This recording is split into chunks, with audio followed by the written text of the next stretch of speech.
invités avec nous ce soir pour dresser ce grand tableau de bord des marchés comme chaque dernier vendredi du mois. Bertrand Lamiel est à mes côtés en plateau, le directeur général de Ports en Part Gestion. Bonsoir Bertrand. Bonsoir Grégoire. Bienvenue, merci beaucoup d'être là. Merci à Laurent Albi de nous accompagner également à distance, le responsable de Next Momentum et cofondateur de Calaïs 360. Bonsoir à vous Laurent. Ravi de vous retrouver messieurs pour... Alors, nous allons parler évidemment de ce qui se passe sur le Nasdaq américain, mais un mot peut-être du match traditionnel entre les marchés européens et américains. Bertrand, on peut remonter d'ailleurs un peu plus loin que le seul mois de juin. Vous avez pris une période qui remonte d'ailleurs sur un peu plus d'un an. Vous faites démarrer cette séquence au moment de l'annonce des tarifs, donc c'est mars 2025, avec Donald Trump qui revient en grande pompe, fracassante à la Maison Blanche. Depuis, en fait, intéressant de voir quand même les performances comparées. Vous avez regardé les choses entre le Nasdaq, l'Eurostoxx et les small et mid cap européennes, spécialité bien sûr de Ports en Part. Oui, donc tout est remis en euros. Donc la traduction du Nasdaq et du S&P 500 est remise en euros, ce qui était important l'an dernier parce qu'en 2025, on a quand même eu un change assez défavorable. Donc on s'aperçoit qu'au moment où Donald Trump déclenche la guerre des tarifs douaniers, en fait, la première victime, c'est le marché américain qui s'écroule. Alors on voit que ça baisse aussi, c'est la ligne bleue et verte sur le marché européen. Mais alors, le marché américain, lui, pour le coup, c'est vraiment la première victime. Et derrière, donc, rétropédalage, je reviens, je vous laisse 90 jours, enfin bref, on se rappelle de l'histoire. On découvre le taco. Et là, on s'aperçoit que les marchés américains repartent, mais n'arrivent pas, enfin, on consolide du terrain qui n'arrive pas à reprendre au marché européen. Et arrive la deuxième valse hésitation sur les marchés avec donc le conflit déclenché par les États-Unis en Iran. Donc là, pareil, les marchés rebaissent, donc on est à peu près sur les mêmes dates et c'est à peu près le mouvement de même ampleur, donc les marchés rebaissent. Et là, pour le coup, quand ils redémarrent, les 7 magnifiques, qui n'étaient plus d'ailleurs très magnifiques, je me rappelle que Laurent, le mois dernier, nous disait qu'il en restait plus qu'une ou deux. Ouais. Bref, repartent quand même. Alors, ça n'en fait pas des leaders, mais comme elles sont quand même grosses dans l'indice, elles repartent et elles aident le Nasdaq, c'est ce qu'on voit, même traduit en euros, à revenir au niveau des indices européens. Ouais. Et pendant tout ce temps-là, les indices petite et moyenne capitalisation font aussi bien, voire de temps en temps mieux qu'un indice de grande capitalisation en Europe. Il y a tout le sujet de la souveraineté qui a joué à plein et des investissements européens où les Européens, en fait, les deux séquences de Trump, là, ont clairement fait changer quasiment du tout au tout la plupart des politiques européens qui se disent, OK, alors plus ou moins vite, avec plus ou moins d'ampleur, se disent, il faut qu'on compte sur nous-mêmes. Ouais. On ne peut plus compter sur les Américains. Donc, il va falloir faire des investissements sur nos technologies, sur nos industries. Chaque épisode de crise supplémentaire pousse un peu plus l'Europe, force un peu plus l'Europe à avancer sur ce chemin de la souveraineté. Oui, clairement, on l'a vu avec des revirements. On en a parlé l'an dernier, mais il y a eu le revirement sur l'armement qui était persona non grata, et qui là, on s'aperçoit que non, en ESG, finalement, c'est bien parce qu'on a besoin de valeurs d'armement pour défendre nos valeurs de démocratie. Donc ça, c'était l'événement le plus fort, mais on voit après des plans d'investissement européens qui se mettent doucement en place, mais en tous les cas qui sont annoncés. Malheureusement, face à ça, on a quand même le sujet de la dette, parce que tous les États ne sont pas comme l'Allemagne qui a la capacité à monter de la dette, mais encore faut-il forcer un tabou, ce qui n'est pas gagné. Pour les autres, on voit que c'est un peu plus compliqué. Ça peut expliquer d'ailleurs la sous-performance sur les derniers mois du secteur de la défense en Europe, parce que 24-25 ont été des grandes années de rallye pour ce secteur-là, au sein de l'industrie. Depuis le début de l'année, c'est plutôt un secteur en retard. On a vu que les grandes capitalisations, Rheinmetall, qui était la valeur star des années 2024-2025, doit être à moins 20 ou moins 30%. Au moins 30, parce qu'ils ont beaucoup baissé encore cette semaine, avec une commande publique, justement, qui change de main. Donc là, c'est compliqué. Il restait Exosense et Exail, mais qui finissaient par être...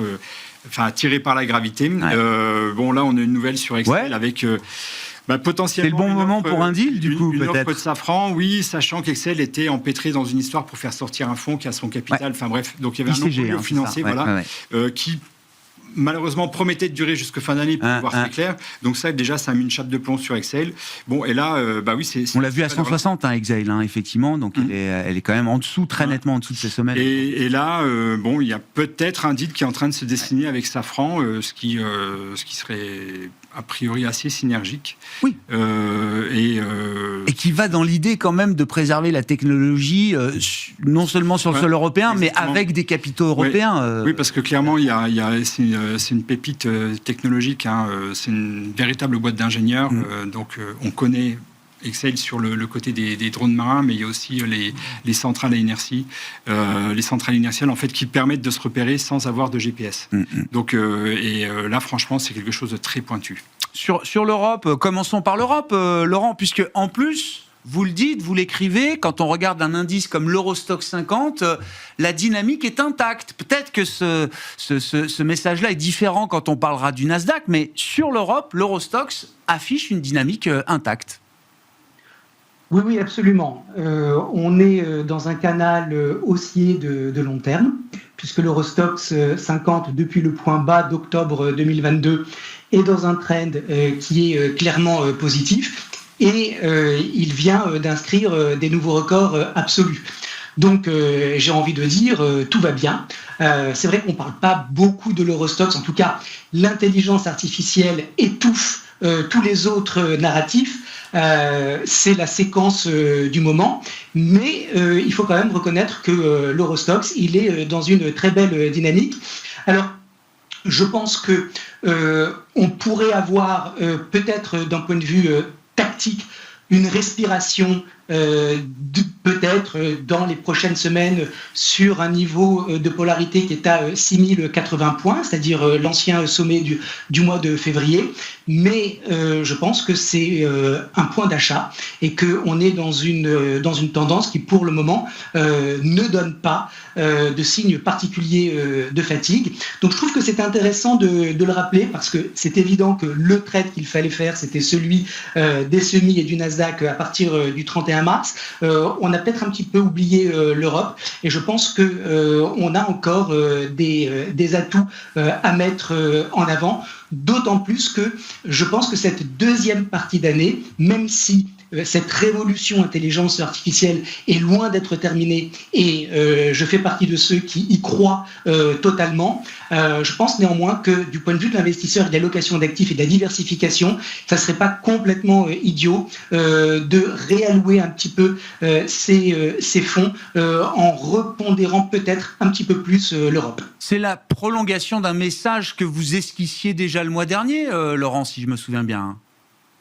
Absolument, Grégoire, vous vous souvenez parfaitement. Alors, c'est intéressant que vous le souligniez maintenant, parce que si on regarde ce qui s'est passé sur le Nasdaq 100, justement depuis le dernier grand tableau de bord des marchés à la fin du mois dernier, il ne s'est rien passé en fait. On est en consolidation, donc ça montre bien qu'on est maintenant dans une phase de digestion ou d'indigestion, je ne sais pas, par rapport au rallye précédent de la part des investisseurs. On a eu une espèce d'enthousiasme débridé. Et voilà, quand les titres montent et que les valorisations montent, on commence à se poser des questions qu'on se posait d'ailleurs avant le début du rallye du mois de mars, à savoir les capex, est-ce que c'est pas trop, où est la rentabilité, à quelle échéance, quel horizon, est-ce qu'on sait, voilà, toutes ces questions qu'on avait un petit peu étouffées à partir du 31 mars, elles reviennent dans l'esprit des investisseurs. Et donc, on a effectivement des sous-segments de la tech qui continuent d'être explosifs, vous le rappeliez tout à l'heure avec Mike One, mais il y a aussi maintenant des incertitudes, des hésitations sur le coût de ces semi-conducteurs et de ces infrastructures IA, avec le prix des matières premières qui, avec l'inflation, donc monte le prix de ces équipements, et donc pour avoir des capex identiques, ça va coûter plus cher. Et donc voilà, on voit que le marché, il est un peu moins convaincu qu'il y a un mois. C'est tout à fait normal et légitime. Alors maintenant, le prochain rendez-vous, Grégoire, c'est quoi ? Ça va être les résultats trimestriels qui vont arriver dans la deuxième partie du mois de juillet. Et ça, pour moi, ça va être vraiment l'heure de vérité. Parce que s'il y a des déceptions, alors on pourrait avoir des dégagements plus importants. Et puis si au contraire, on a encore une fois des bonnes surprises, on pourrait avoir un marché qui continue de bien se tenir revenir, mais de toutes les manières, ce qu'on a vécu depuis le 31 mars, on n'est pas capable tout de suite de le revivre. Donc, si vous voulez connaître très rapidement mon séquencement de 2026, moi je pense qu'on pourrait encore avoir des marchés qui tiennent bien en juillet, parce que historiquement, juillet est un bon mois du côté de la saisonnalité. Ensuite, août et septembre, je pense qu'il ne va pas se passer grand-chose, voire on va assister à une baisse. Et puis après, c'est les midterms. Et on sait bien que pour le dernier trimestre de l'année, avec les midterms, on a des marchés qui repartent très fort. Donc je reste constructif sur les marchés actions pour 2026. Mais je pense maintenant que...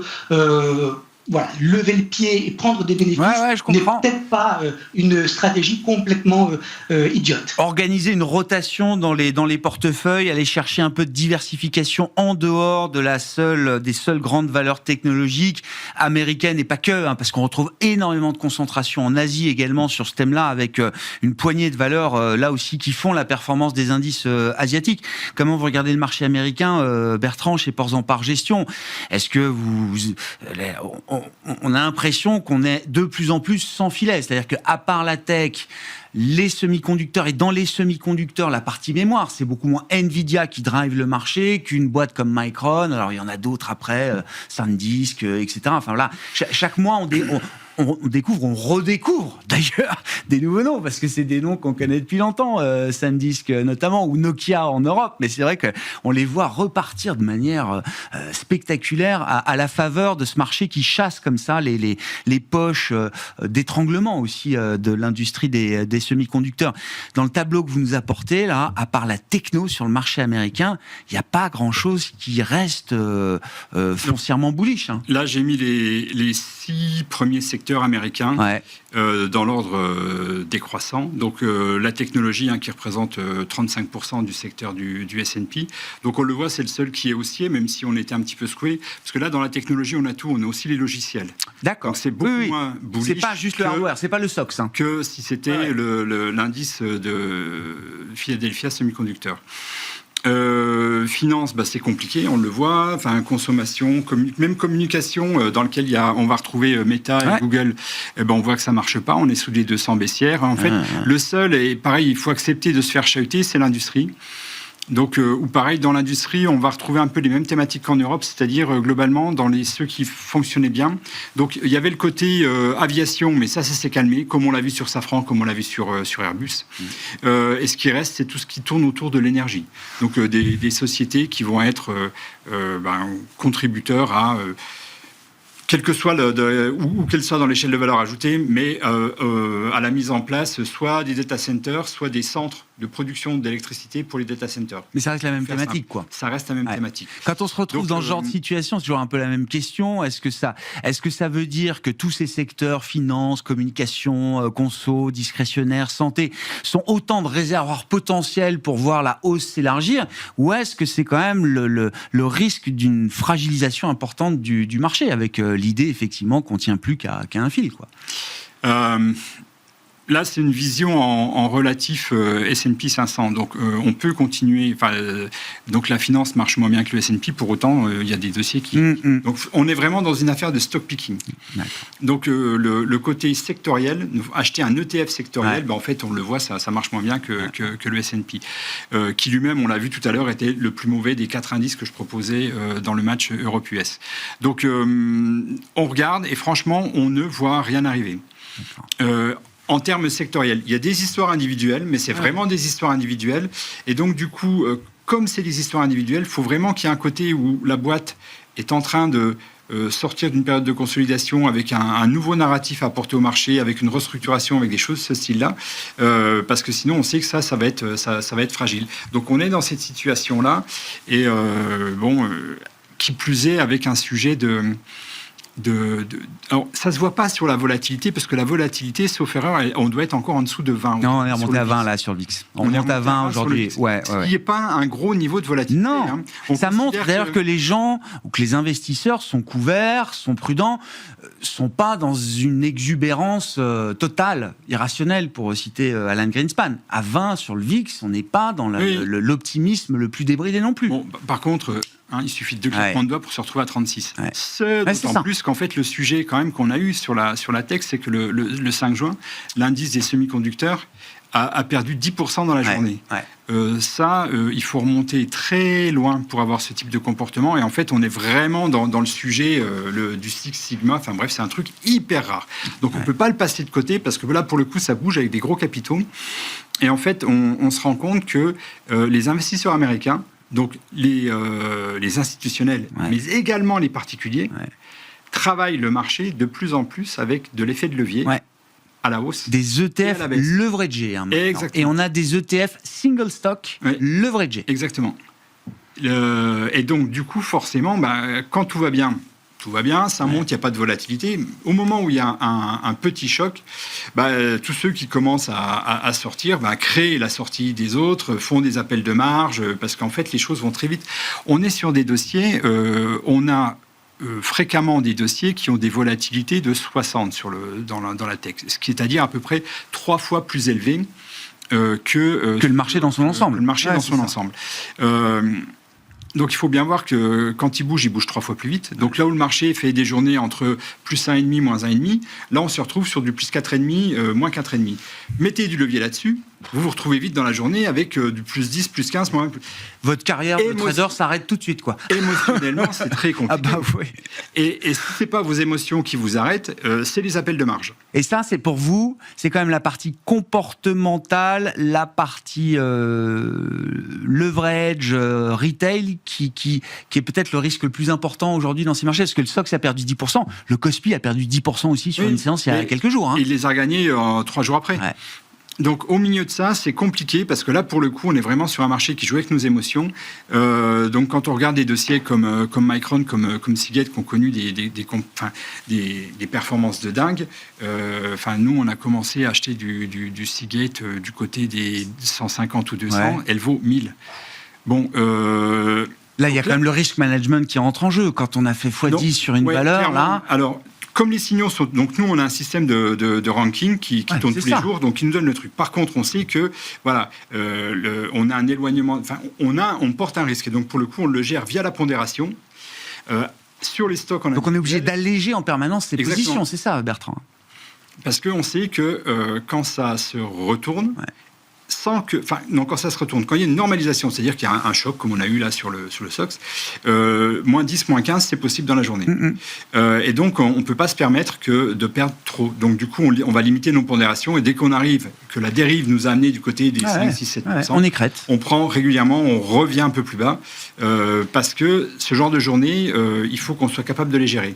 Et si vous avez laissé trop dériver une position, et il est très facile, dans ces conditions-là, avec des performances aussi fortes, de vous retrouver avec votre portefeuille, même si vous construisez une position à 3%, à 10 ou 15%, quand vous perdez 10 ou 15% sur 10 ou 15% du portefeuille, là, pour le coup, c'est très compliqué à gérer. Le risque, c'est de tout sortir, derrière, ça remonte. Oui, on prend que les mauvaises décisions derrière. Donc, voilà. Et puis, continuer à chercher de la diversification, même si c'est compliqué, comme je le disais tout à l'heure, dans des secteurs qui ne sont pas forcément super en ce moment.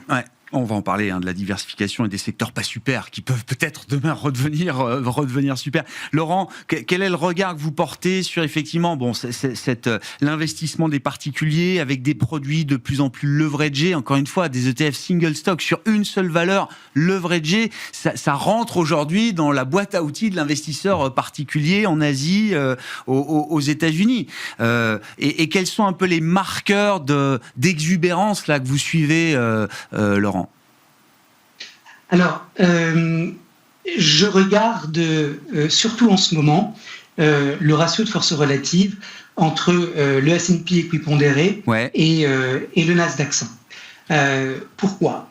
Parce que quand on connaît l'importance du Nasdaq 100 dans les valeurs de la tech en général, dans la hausse des marchés en ce moment, comme Bertrand le disait tout à l'heure, on a un marché qui est porté par cette thématique. Et en plus, il se trouve que les valeurs de la tech sont aujourd'hui de très loin les plus grosses capitalisations boursières de Wall Street.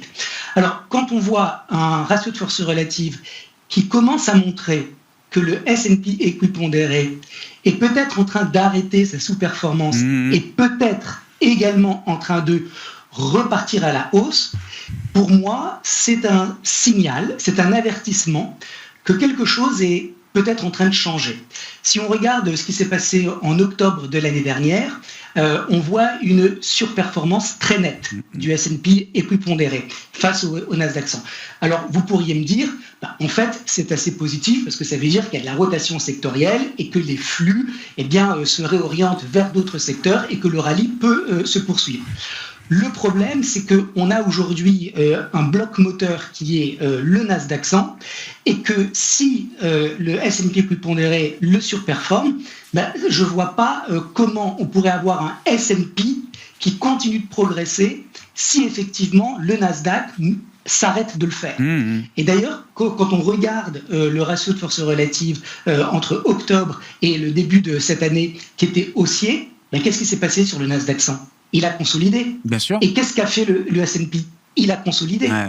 Donc ça veut dire que si on a effectivement, et c'est le titre du slide, une surperformance du S&P équipondéré qui est en gestation et qui demande donc à être confirmée, ça veut dire que le potentiel de hausse à court terme sur le S&P et a fortiori sur le Nasdaq, elle me paraît très très limitée. Donc ça veut dire que c'est pas forcément le signal annonciateur de quelque chose de très très négatif sur les marchés. Non, mais quelque chose de plus défensif, quelque chose de plus défensif qui se mettrait en place. C'est ça, Laurent. Ouais. C'est exactement ça. C'est-à-dire que pour moi, cette rotation sectorielle, elle est défensive. Ouais.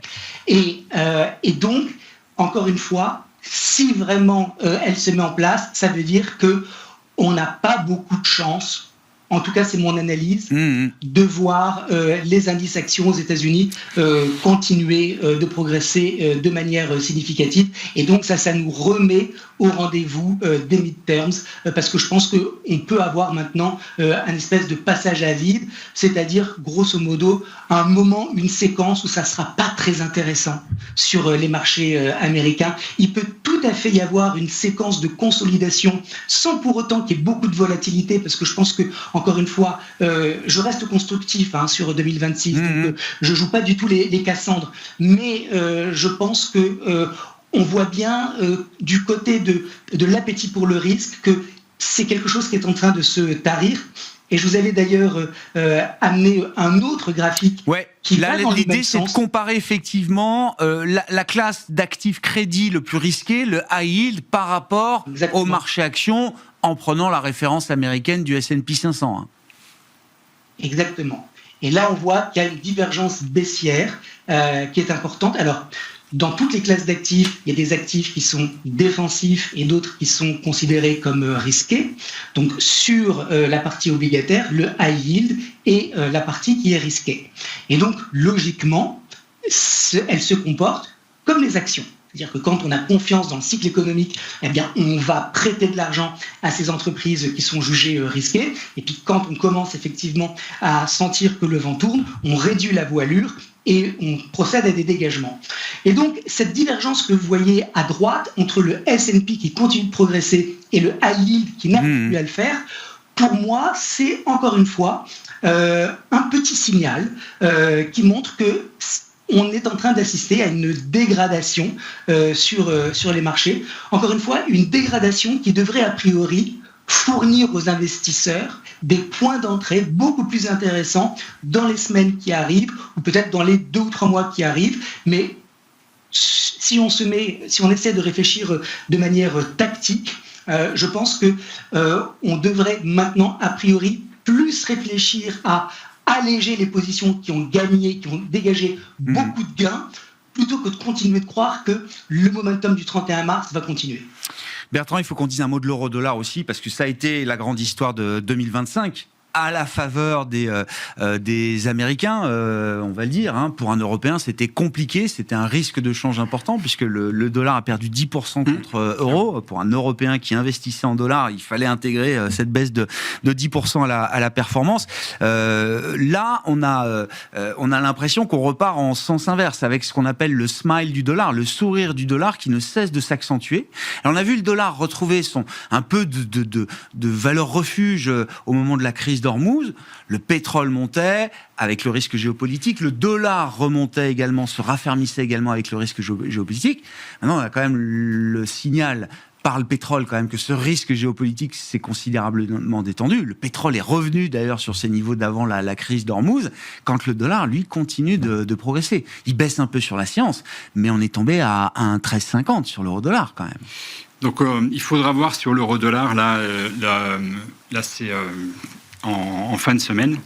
Le prix de fin de semaine qui va être intéressant, parce que sur des cotations en journée, oui, on est passé en dessous d'une limite que tout le monde regarde. Donc la clôture fin de semaine va être intéressante de ce point de vue-là. On remonte à 1,14 là sur sachant que sur le dollar index, donc qui intègre le yen japonais et la livre britannique, le signal il est clair et net, ça a déjà cassé.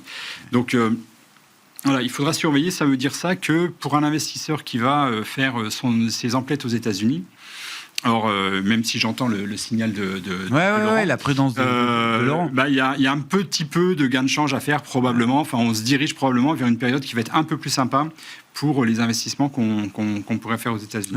Pour vous, ça ne s'arrête pas tout de suite. Le raffermissement du dollar peut avoir encore un peu d'espace. Voilà, il faudra surveiller ça, mais ça veut dire aussi que nous, ça corrobore, parce que quand je vous disais, on cherche des alternatives.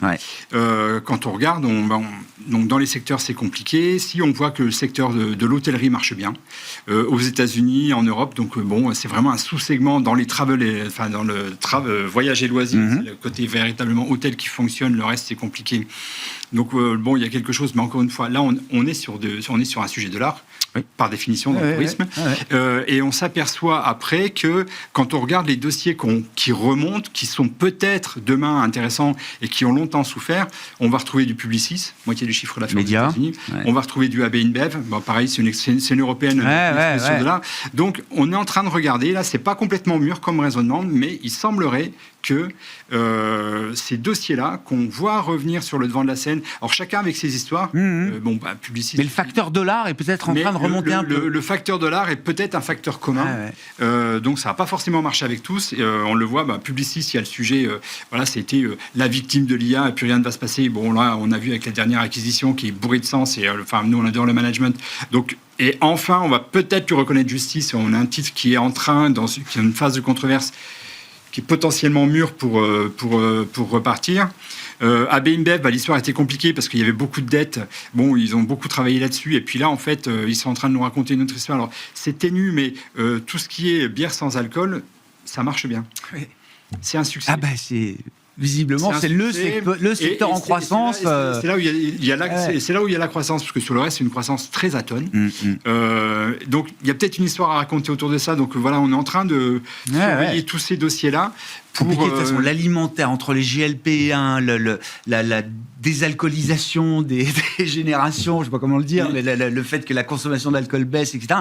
C'est vrai qu'il y a peut-être des changements de modes de consommation qui sont en train de germer et qui pourraient modifier aussi les profils un peu de ces entreprises. Voilà, donc on regarde ça, on a des valeurs comme Puma, pareil, c'est une valeur européenne certes, mais avec une exposition au dollar. Donc ça peut être un début d'idée, un embryon d'idée. Regardez peut-être l'exposition du chiffre d'affaires au dollar. Mais on voit bien, et je suis complètement d'accord avec Laurent, que sur la tech, on a fait des grosses performances, on peut continuer et on est positionné, donc on en profitera. Mais il faut quand même préparer le plan B, parce que le choc à moins 10 sur le SOX, il n'est pas anodin. On ne peut pas le passer sous silence. Il y a un sujet, et à un moment donné, le sujet reviendra de dire qu'est-ce qui peut marcher si la tech, à quand les sujets-là, et donc du coup, on va se retourner. Tout va dans la première étape, c'est tout baisse un peu ou beaucoup, et après on va regarder, et c'est peut-être des valeurs. Parce qu'en fait, il y a des secteurs qui ont été complètement ignorés depuis très longtemps, qui peuvent revenir, et objectivement, qui sont bien sous tout rapport, mais qui ont juste été oubliés de la bourse. Et donc, alors, il y a les victimes de l'IA et les oubliés aussi de la bourse, comme vous dites.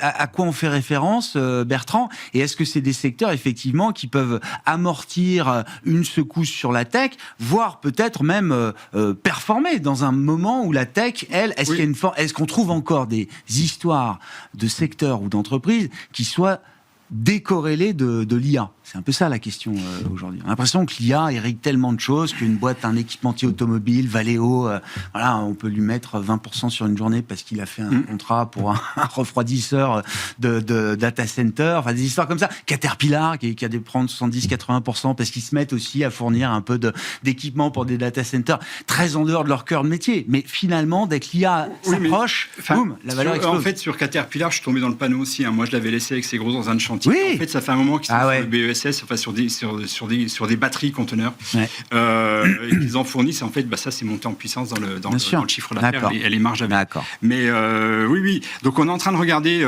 les alternatives. L'énergie, quoi qu'il, il en faudra. Donc, il peut y avoir des moments compliqués. On l'a vu, il y a des dossiers. Schneider, ça n'a pas toujours été très simple. Donc, Mais il y a d'autres moteurs aussi que la seule IA dans l'énergie. L'IA est un nouveau moteur pour l'énergie, mais le thème, pour revenir à la souveraineté de l'électrification en Europe, il ne s'arrêtera pas demain si une boîte annonce une baisse de ses capex dans l'IA, j'imagine. Non, ça, il faut continuer à surveiller de très près. Donc on est dans ce moment-là où il faut s'y préparer. Et en fait, ça coûte rien de s'y préparer. Enfin, il faut juste réfléchir un peu.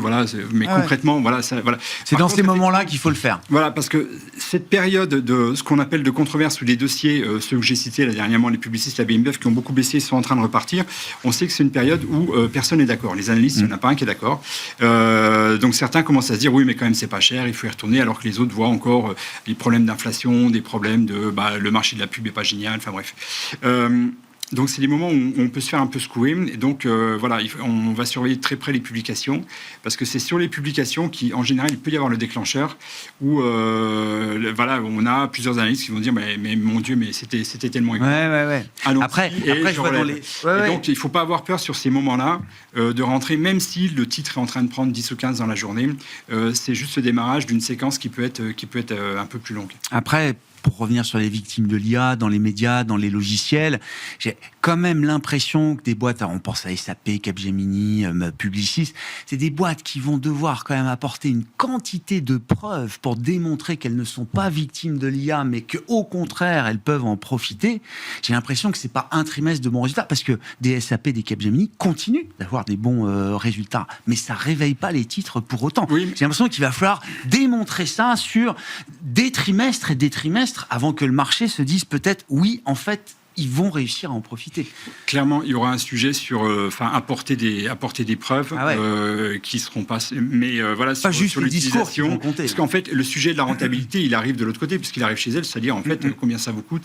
Je pense qu'on va avoir le moment token, d'ici très peu de temps, on va en avoir partout, sur tous les murs. Tokenisation, combien ça coûte. Tokenomics, oui. Donc parce que l'utilisation de l'IA, pour l'instant, c'est un peu en mode freemium. Enfin, en gros, c'est pas le vrai prix. Ils le disent. C'est pas le prix du token n'est pas le vrai prix aujourd'hui. Et on le voit, quand on commence à faire des prompts, on s'aperçoit qu'il y a des moments où la bécane tourne quand même pendant 4 ou 5 minutes à mâcher la donnée. Ça, on se doute bien qu'entre ça, un prompt pour avoir... J'en faisais un dernièrement, justement, pour revoir les ratios sur Melia, la comparer à d'autres, enfin bref. Et en fait, ça a tourné pendant une dizaine de minutes. Ça coûte. Ça, forcément, ça coûte plus cher que quand vous demandez une recette sur une quiche Lorraine qui va prendre 2 minutes. Et c'est pas le même prix. Bon, c'est quoi une idée diversifiante ou décorrélante par rapport à l'IA pour vous, Laurent ? Alors, je vous ai amené un graphique de la santé parce que je trouve qu'il est dans ce secteur de la santé, Stoxx 600 Healthcare, il est dans une situation que je trouve particulièrement intéressante. Ça va toujours dans ce questionnement. Y a-t-il eu une vie en dehors de l'IA aujourd'hui sur les marchés ? C'est pas une question qui est facile à répondre, mais quand on regarde ce secteur de la santé avec une belle base qui s'est constituée, on a ici un graphique en hebdomadaire, avec donc une base sur les 1060 points qui a bien tenu, et puis cette semaine on voit que ça repart à la hausse. C'est une manière de réallouer un petit peu des fonds, c'est-à-dire que si on a été un investisseur astucieux et qu'on a joué donc cette thématique intelligence artificielle aux États-Unis, peut-être que c'est le moment de prendre des gains et puis de revenir sur l'Europe et pourquoi pas sur la santé, qui est vraiment pour le coup un secteur défensif et qui rentre bien dans ma lecture que j'ai des semaines et des mois à venir, d'autant plus que graphiquement on voit que c'est justifié et que du point de vue de la force relative, on a en bas du graphique un ratio qui est en train de se retourner. Donc c'est-à-dire qu'il y a des flux qui arrivent sur ce secteur et que de mon point de vue, c'est quelque chose qu'il faut considérer. Du point de vue des actions, j'aime bien Novartis en Suisse, j'aime bien Merck en Allemagne. En France, j'aime bien Eurofins. Donc voilà, ce sont des dossiers qu'on peut regarder et qui participent à cette diversification qui, de mon point de vue, est maintenant de plus en plus justifiée. Ouais, c'est la stratégie à suivre aujourd'hui. C'est marrant parce que le secteur de la santé, quand on écoute quand même des spécialistes, c'est le secteur qui va peut-être être le plus révolutionné par l'utilisation de l'IA dans la conception de nouveaux médicaments, dans la recherche de sur-mesure, etc. Et d'ailleurs, on va avoir assez vite peut-être des premiers médicaments IA, ou en tout cas conçus, designés par l'IA. Mais c'est vrai que c'est un secteur qui se comporte de manière assez cantonnée par rapport au thème de l'IA jusqu'à présent, Laurent. En fait, l'IA, elle devient de plus en plus transverse. Et on peut parier que dans 5 ans, il y en aura partout dans tous les secteurs. Donc, vous avez raison, il va y avoir de l'IA dans le secteur de la santé, mais on sort quand même de la thématique immédiate qui a créé chez les investisseurs privés, surtout aux États-Unis, cette espèce d'euphorie collective où ils continuaient de payer des sociétés qui certes faisaient des bénéfices et des trimestres exceptionnels, mais on a quand même été dans un mouvement que je trouve excessif et je pense que il va y avoir de l'IA partout et dans le secteur de la santé, mais si on devait mesurer la distance qui existe entre la frénésie qui existe et la thématique IA et son atterrissage dans le secteur de la santé, on a peut-être un lag qui fait que c'est un secteur où on est encore un peu à l'écart de ce que l'IA peut apporter. 1 minute, Bertrand, avant de conclure, mais je vous voyais acquiescer quand Laurent évoquait le secteur de la santé. Là aussi, c'est un secteur qui trouve des intérêts spécifiques dans l'environnement de marché actuel. Alors, c'est un secteur qui était compliqué parce que, franchement, sur tous les dossiers qu'on a eus, voilà, on a quand même pris des portes de saloon. Ça a été un peu compliqué sur des dossiers qui ont eu des parcours. Voilà. Pas forcément simple, assez chaotique et donc qui rendait l'investissement pas forcément simple. On a trouvé mieux, quoi. On a trouvé mieux à faire. Donc voilà, donc c'est assez voilà. Donc par contre, effectivement, aux États-Unis, on s'aperçoit que le Nasdaq Biotech est en train de revenir sur le devant de la scène. Donc pareil, c'est une controverse, c'est plus ou moins avancé, mais il y a quelque chose. Sur l'indice santé, non, mais sur le sous-segment du Nasdaq Biotech, oui, on commence à trouver des noms qui sont sympas. Et du côté européen, on a des sociétés plutôt du côté des petites et moyennes capitalisations. Enfin, après, c'est des boîtes qui sont déjà à 2 milliards, 3 milliards, 4 milliards. Mais je pense à Swedish Orphan, donc en Suède. Et puis après, sur la fin de l'année, normalement, Medincell, j'en avais déjà parlé. Ouais. Là, c'est un peu compliqué en ce moment, mais logiquement, avec les résultats qui vont sortir, ça devrait l'apporter pour refaire un redémarrage d'ici la fin de l'année. Merci beaucoup, messieurs. On s'arrêtera là pour conclure ce mois boursier ensemble. Bertrand Lamiel, qui était à mes côtés en plateau, le directeur général de Ports en Par Gestion, et Laurent Alby, qui nous accompagnait à distance, responsable de Next Momentum et cofondateur de Caleis 360.